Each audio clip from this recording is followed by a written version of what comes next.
Welcome to Your Thoughts, Your Reality with Michael Cole, the podcast that shines a compassionate light on the journey of veterans battling through life's challenges. Michael is a dual elite certified neuroencoding specialist in coaching and keynote training presentations, dedicated to guiding military veterans as they navigate the intricate pathways of post-deployment life. Join him as we delve into the profound realm of neuroencoding science, empowering these brave individuals to conquer universal battles, procrastination, self-doubt, fear, and more. Together, let's uncover the strength within you to re-engage with families and society, forging a new path forward. Hello, everybody. Hey, so today we have a special guest. Super excited for this one. Mr. Whiskey is a personality known for his work as a podcaster, author, comedian, and religious speaker. He's a U.S. Navy veteran who served as an electrician's mate nuclear, offering distinct perspective on life after military service, which we're going to get deep into today.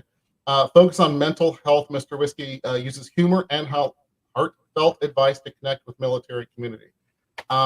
He is dedicated to helping veterans and their families navigate the transition to civilian life with empathy and understanding, and emphasizes the importance of mental health awareness and support within the military and veteran community. So super happy to have you on here, Mr. Whiskey, and I still love your microphone, brother. It's awesome. Thank you. Tell us a little bit more about yourself, if you will. Of course. Well, thank you so much for having me and for all that you do for the community that I'm also trying to serve, and to try and clarify for your listeners and your audience where I kind of fit into this and your thoughts, your reality, and how I can help y'all is, if you have questions about paperwork side, I don't do paperwork, right? If you have questions about VA, don't ask me. But my show and the people I'm connected with serve as a community and almost a support group where, after you leave the military, one of my mentors described it perfectly. A lot of military members will take the last few months off. They'll take terminal leave, come back, do whatever they have to do, and then leave the service. My mentor, he was one of the only great leaders I had in the military. I had a lot of bad ones. He was a great one. He stayed. He didn't take that terminal leave. And we asked him, petty officer, why? And he goes, this is a chapter in a book that is closing. Once I leave, I'm never coming back to the Navy. I'll never be able to be this leader that I am right now and to work with all of you as I do right now. So I'm going to stay for every last minute. And it was inspiring. Like, he really inspired me. And so my podcast, my show is a place where kind of like there are a couple groups out there, maybe like the American Legion in person, or there's Facebook groups. My show is just another platform for veterans to listen to other veterans talk, active duty members talk, and be like, relatable. I went through something like that, or Right. I'm going through the same thing, whether it's negative or positive. Like you said, I use humor in combination with some serious issues, because we do talk about suicide, PTSD, anxiety. And we also talk about port calls. We talk about some of the fun, then we talk about some of the not so fun. And I think it's really important to have both. The humor is important because the military has been known historically to have dark humor, to have a certain sense about things, and to use that to get through, difficult times, long work days, long hours, working nights, being away from family. It's really important to try and maintain morale.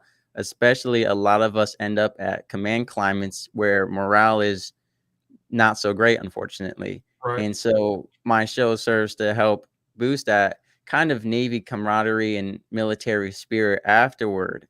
One of the things I've struggled with the most is making friends with, quote, I still call them civilians, kind of treating them as a separate entity.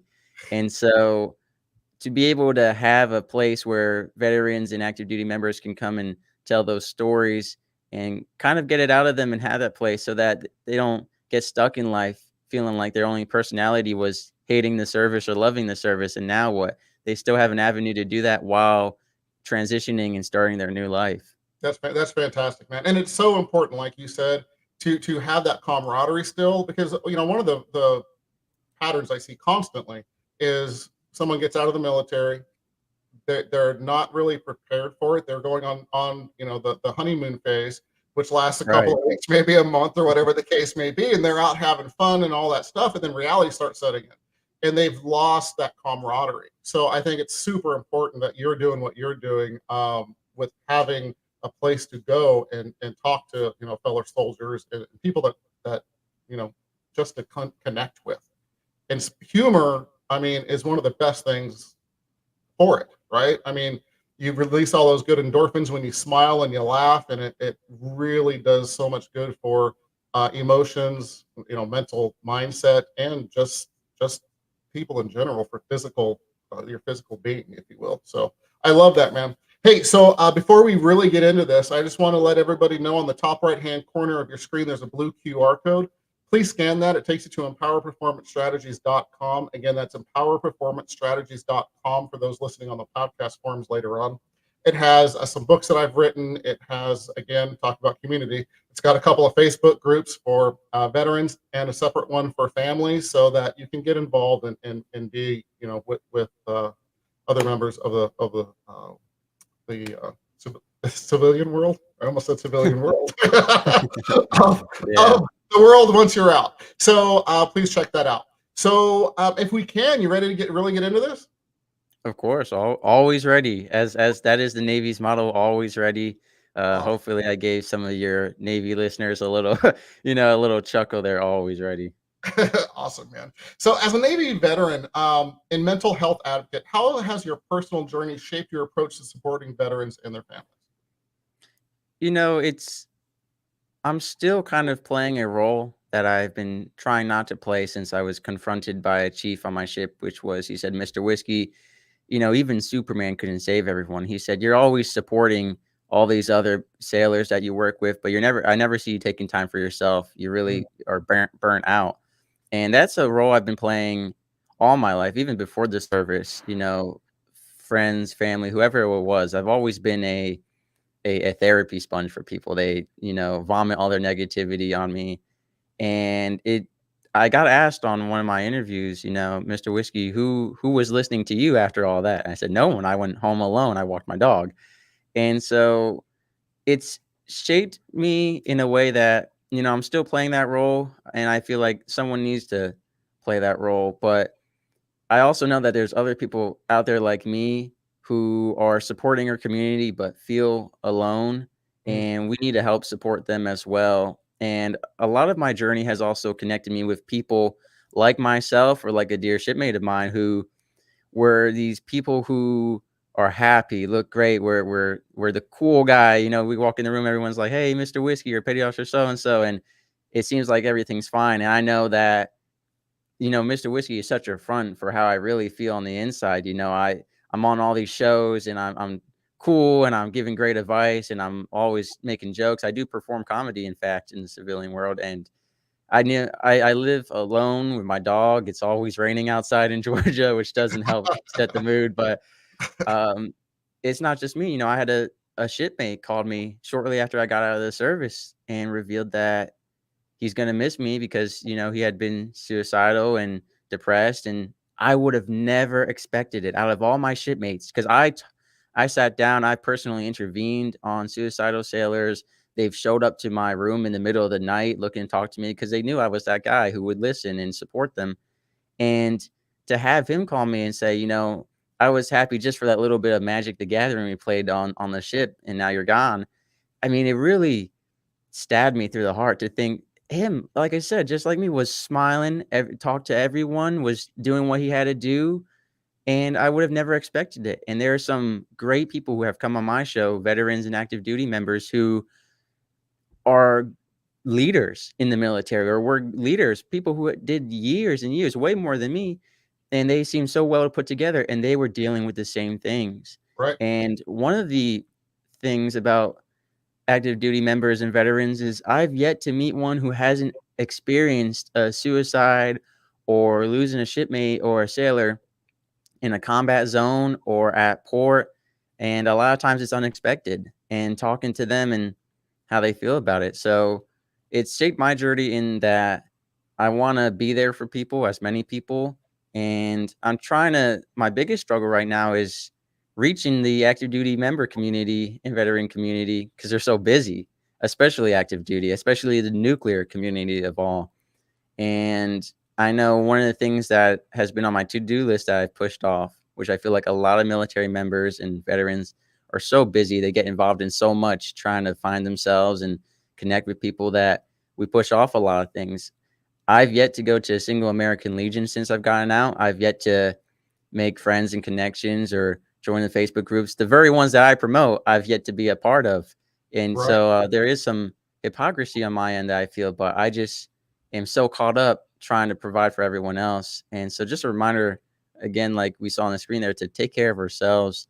And I think, the mission is important. Don't ever forget the mission, but you got to take care of yourself too. And fortunately, I've seen, very rarely, but I have seen shifts in the military and certain chains of command where they are prioritizing their Mhm. sailors getting help.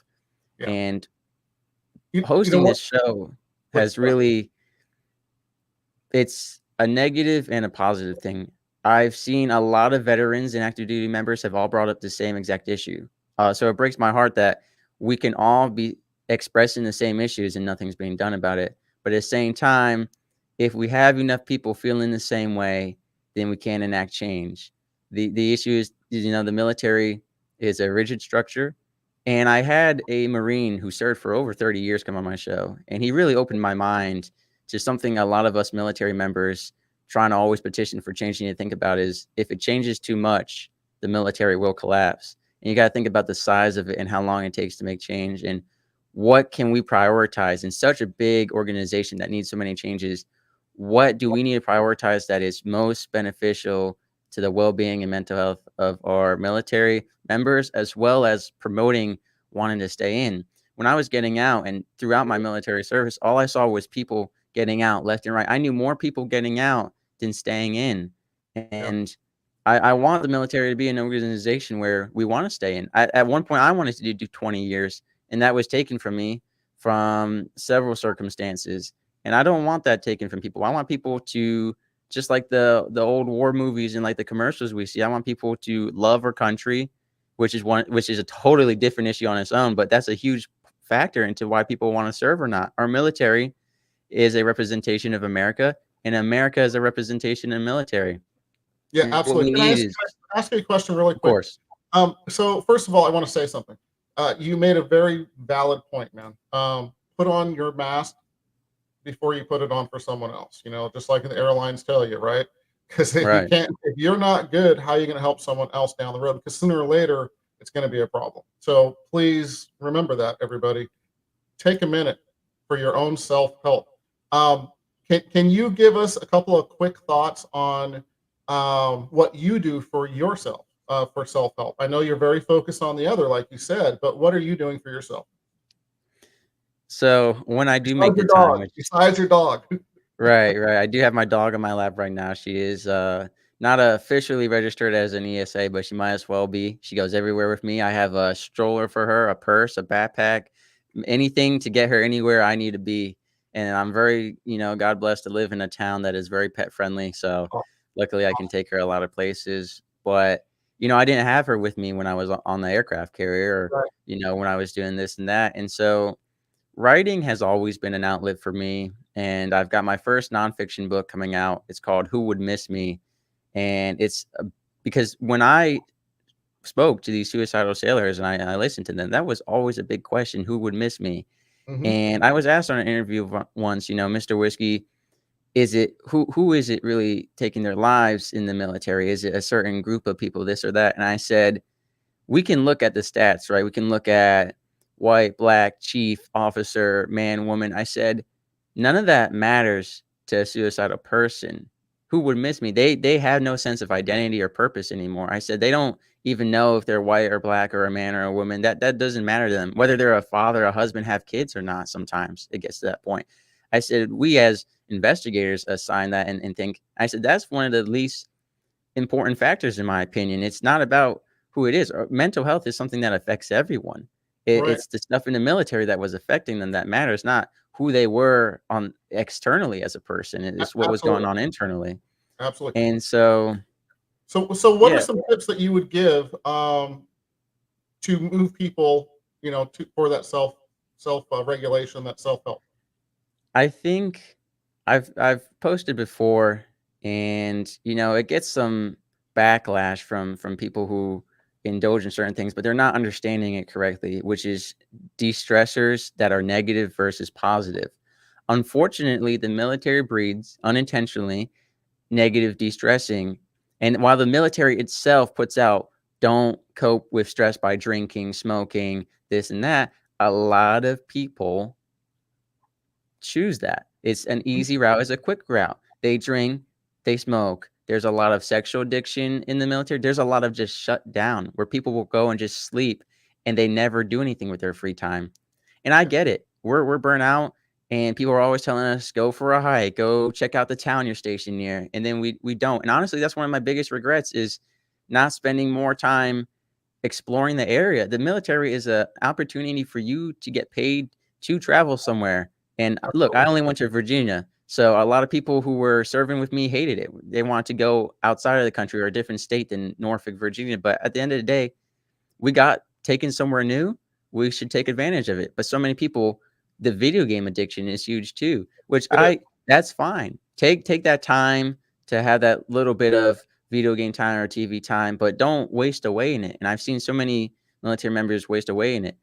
So Yeah, what I want to focus on. I'd like to add really quick. If you start playing video games, you're doom scrolling, set a timer. Give yourself that for a certain amount of time, but then stop. Because that's when it becomes the addiction, is when you are just doing it for hours. Right. And you lost your day instead of going into Virginia and hiking through some mountains or something. Right. And that hiking is a positive de-stressor rather than smoking or drinking or sex. Hiking, or like I said, I love writing, and you don't have to be a writer, but there's poetry, there's songs, there's artwork. And unfortunately, there's a negative stigma that, especially for military men, that, oh, you're gay if you like art or writing, or you want to do that stuff, or if you want to do yoga or work out. But truly, those are so much, they release the same energy and they're healthier. Or if you're going to doom scroll, you can be doom scrolling through history facts, science facts, something that catches your attention. Yeah, we love the memes, we love the humor, but you can still research stuff you're interested in. And having that energy, and people will have the energy to go out and do something stupid, but then when their shipmates come over and say, hey, let's go to a restaurant, or let's go do this and that, I'm too tired, I got this or that. So it's prioritizing our energy. I love that. So that's what I would stress is the positive de-stressors, figuring out. But and I'm not saying alcohol, and people get this misinterpretation that I'm saying alcohol is bad, drugs are bad, having sex is bad. That's not what I'm trying to say. And I hate getting all that backlash. What I'm trying to say is how you use it, how you prioritize it can negatively or positively impact your life and your military experience, as well as the people around you.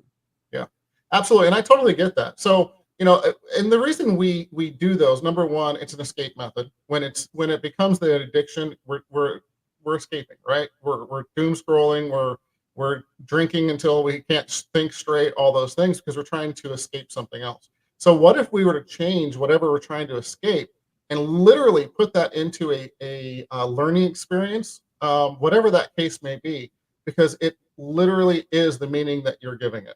The definition you're giving it is what's going positive or negative.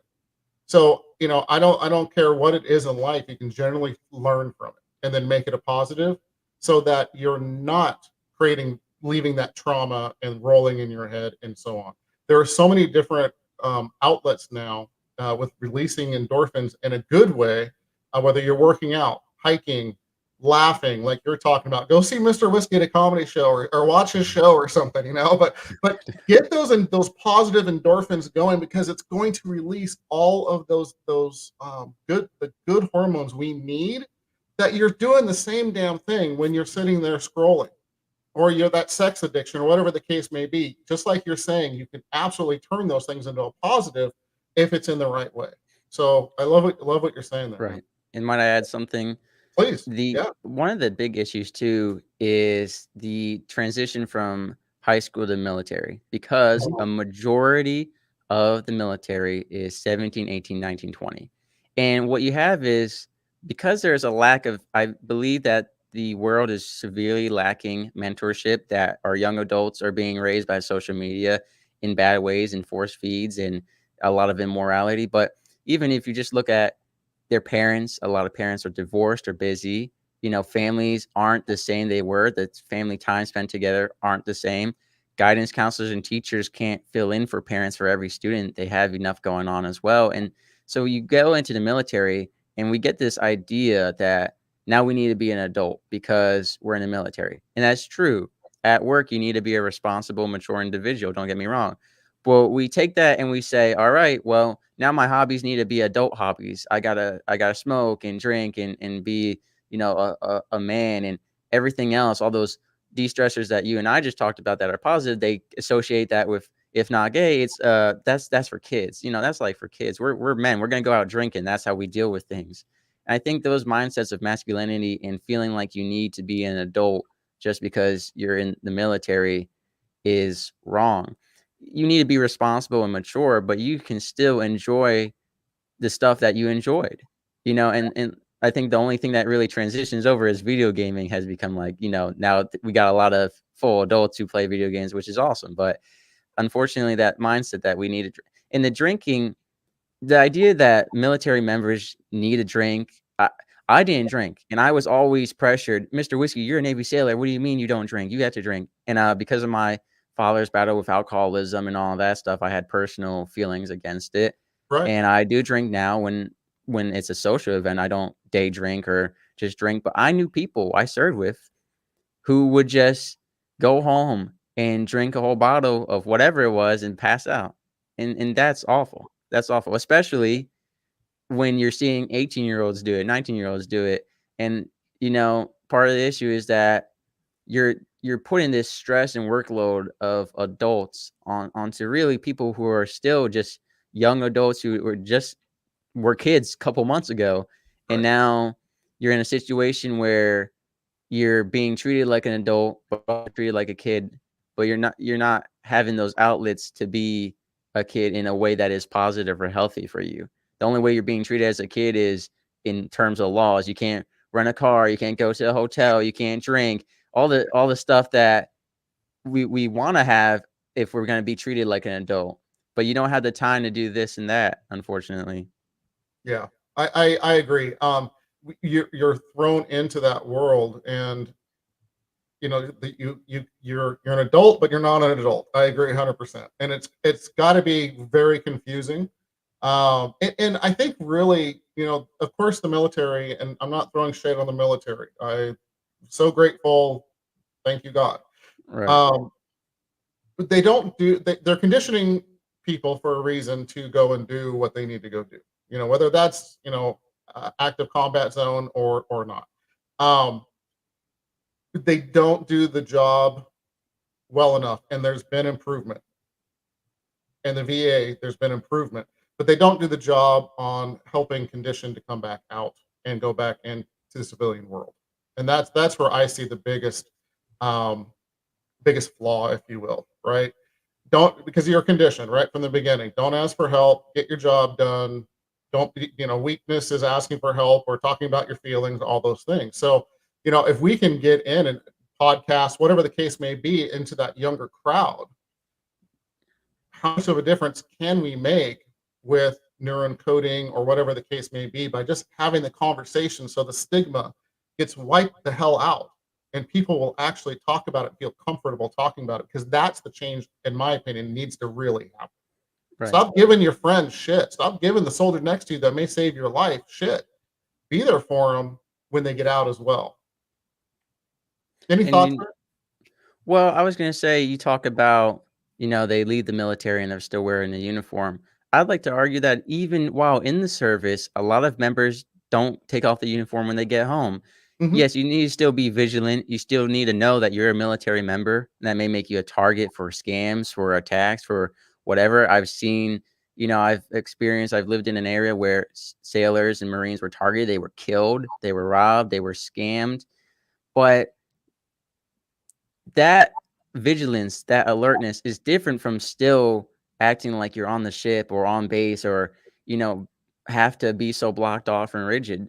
When you're doing the mission, focus on the mission, but when you go home, actually take off the uniform. And I think part of the issue is that we as military members, when we leave base and we go out into town, we're like, that guy's a military member, that guy's a military member, she's a military member, you and I are military members. We still get into this mindset of focusing on the service so much we can't just like let it go. Mhm. And I've had shipmates express concern to me. They're like, Mr. Whiskey, our personality has become just the Navy or hating the Navy or loving the Navy or whatever. You still Depending need to on the be a day or person out. of your own. Yeah. And ultimately, I want to get to the point where I can create a program to help mentor young service members who are active duty to have a mentorship program. My ship, I remember when I got there, they were like, everyone find a mentor. And it was like, if you didn't find one, one was thrust on you. And it was someone who was too busy, also themselves, not really in a place to be a mentor. I Mhm. think we need like an outside party, whether it's civilian or military, that is just for mentorship. One of the biggest changes I've talked with other veterans about is we want a program where you actually sit down with a career counselor in the military. You know, when you're talking to your recruiter, I don't want to say they don't have your best interest in mind, but they're a little biased when it comes to trying to push you toward a certain rate or something, right? Or get this billet filled or whatever. And their job is just to really get you in. It's not to set you up for a career. And Right. then when you do get in, very seldom do you actually sit down with a career counselor and actually talk about life. You'll have a check sheet that you fill out. You'll have someone who is required to talk to you, and it'll be a 5-10 minute meeting like, okay, focus on these quals, you can go here and do this. But you very rarely have all right, so your long-term plan is you want to get married around this time, have a family around this time, here's what you can do. If I could just speak to Big Navy one-on-one, I'd say when we give you the dream sheet, like, listen to it. Like, look, we know you need people, right? You have a retention crisis, you have a recruiting crisis. Look, I'm Mr. Whiskey. I will do 20 years if I can get this rate and be in this place. And if you need that billet filled, then put me there. And if you need, there's enough people who want to serve to fill these billets, but they're being deterred from that because they're saying, "Hey, I got in and I ended up, I was told I was going to be stateside the whole time, and then they sent me to another country." I've seen people who at 19 years got out. Didn't Mhm. in 20 years is benefit marks for those who don't know. At 19 years, they're like, I'm not doing another day because I just had a family and they're trying to send me to Korea for my last few months to active combat zone or something. They don't want to do that. I've seen a Right. lot of people who are trying to have families, and the military is constantly putting them somewhere where they can have a family. But there are billets available for those spots to be filled. And I think that's one of the biggest frustrations that the dream sheet is kind of a percentage chance whether you get it or not. B, it's not a long-term dream sheet.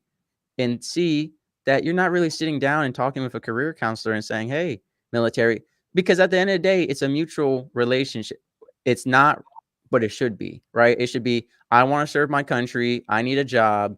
You have spots that need to be filled. I'd like to do this. You need this filled. Let's work together and create an organization that feels like a family, like the brotherhood and sisterhood that is promoted on social media. Let's create a actual family where we care about each other, where we have non-toxic command climates, and people are staying in. They are trying to do so many years that you don't even have the spots for them, that you have to tell them you can't serve anymore. You've done 30, Right. 40 years. Right. We don't have that. We have people on my ship, we're getting out mass groups of them just for smoking weed on purpose to get out or doing this and that, to the point that there was rumors they were going to change the no drug tolerance policy to it's the captain's decision what happens to you, because we were losing so many people. Wow. And Yeah. the same with the alcohol related incidents, the DUIs, it all stems to something. When someone asked me on an interview, Mr. Whiskey, what is the biggest sickness in the military? Is it anxiety? Is it depression? Is it PTSD? Is it suicide ideation? I said, those are all just symptoms of the real sickness, which is the command climate overall. Now, that's one of the things. Your command climate can make or break your military experience, which is one of the worst parts, because you could go to Hawaii and have the worst miserable life ever because of your leadership, or you could go to Norfolk, Virginia, which is not so nice a place, but had the best leadership ever. And the same sailor wanted to do the same amount of years. If they went to either place, they could have a totally different view of wanting to stay in or out. Yeah. But overall, the whole military needs to have this different command climate that promotes and fosters people wanting to stay in by making it a mutually beneficial relationship. Yeah. We That, and with that growth in the military, that's going to be a reflection of America. And if people are going to be like, wow, people are really loving the military, it's going to take away a lot of hate that Americans have because just from the military alone. Unfortunately, there's a lot of anti-Americanism going on in our country, and if we improve our military and we see our military members doing great and being happy, that's going to be a reflection of our country. We're going to see those anti-Americans are going to see that we love our country. We're more than glad to fight for our country, and we're all signing up to do more and more years, and it's going to help change their hearts. I mean, that's what I'd like to see. I'd like to see everyone love America again. Amen. I love that, man. I love that. And one of the things that I do with my trainings and coaching and keynotes and so on is literally focusing on that. What do you want? You brought this up, about the big dream. What do you want? Because once you know what you want, the hows happen.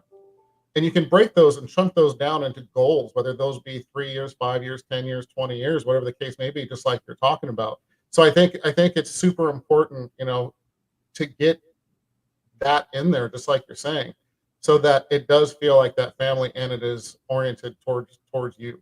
I think that's super important. So thanks for bringing that up. Unfortunately, we are out of time. We're already past our time, man. So I've really enjoyed this conversation. So first of all, if we can, how do people get a hold of you? Yeah, so best way is coupleofnukes@gmail.com. That's couple OF. You can't have an apostrophe in an email. So coupleofnukes@gmail.com is the best way to reach me. My website, if you look up Couple of Nukes, and the website should be one of the top, links found.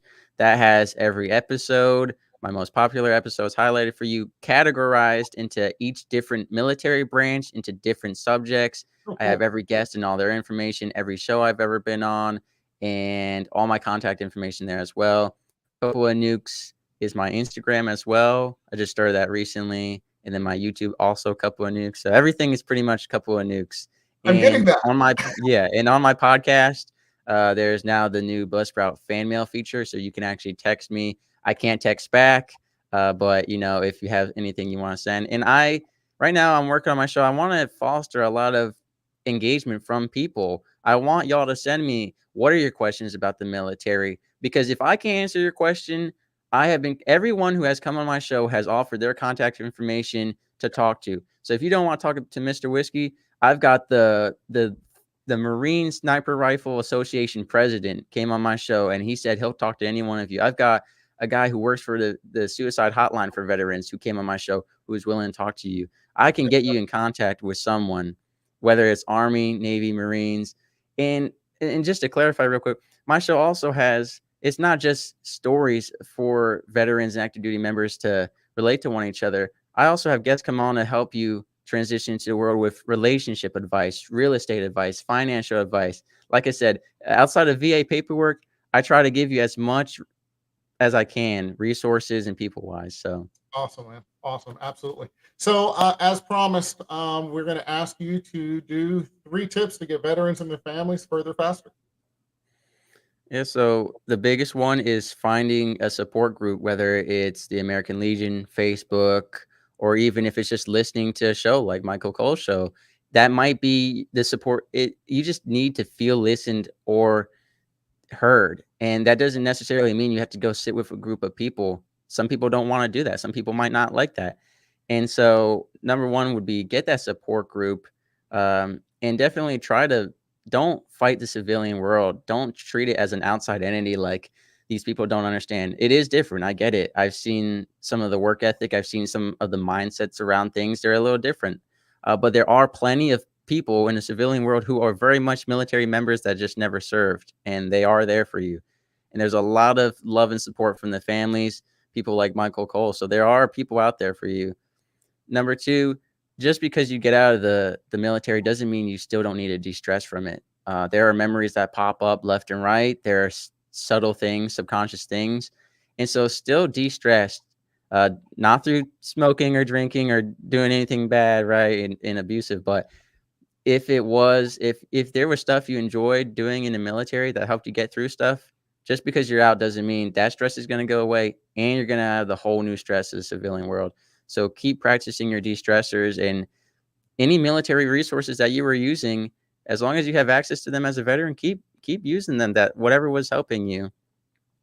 Fantastic. And yeah, and then a third one, I would just really find an identity. If you didn't have one or you made your military identity, that's something my book is going to address. I never expected Mr. Whiskey. That was kind of a God thrown thing onto me.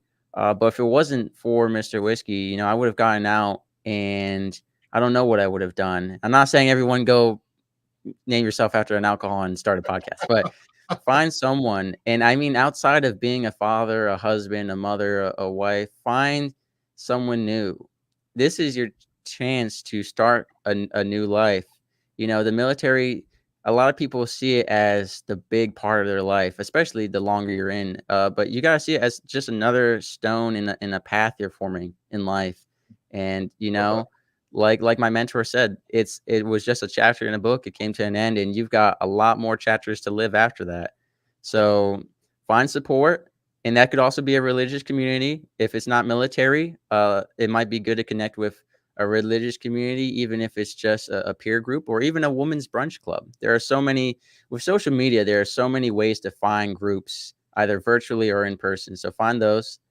Continue to de-stress and realize that the military has lasting effects, and you need to constantly combat those and the civilian world stresses. And then work on yourself, help the others around you, but work on yourself and really try to identify yourself not as who you were in the military or even before that.